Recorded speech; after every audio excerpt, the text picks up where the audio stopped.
Guys welcome to my channel. మీ అందరికీ వినాయక చవితి శుభాకాంక్షలు. రండి వచ్చేయండి మా ఇంటి వినాయకుడిని చూసేయండి. లాస్ట్ 5 ఇయర్స్ నుండి నేను పువ్వులు ఆకులతోనే డెకరేట్ చేస్తున్నాను.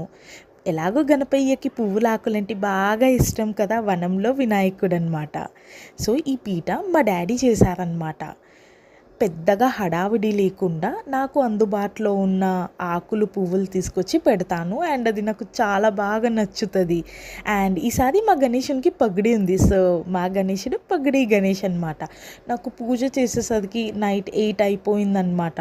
ఇంకా ఫస్ట్ డే పూజ చాలామందికి లేట్ అవుతుంది కదా, సో నాకు కూడా లేట్ అయిపోయింది. ఇక పూజ కంప్లీట్ అయ్యాక కొన్ని ఫొటోస్ కూడా దిగాము. అలా డెకరేషన్ అంతా చేశాక అసలు ఇంట్లో ఎంత మంచిగా వైబ్స్ ఎంత బాగుంటాయి కదా, చాలా బాగా అనిపిస్తుంది. అండ్ మా వినాయకుడు ఎలా ఉన్నాడో కామెంట్ చేయండి ప్లీజ్.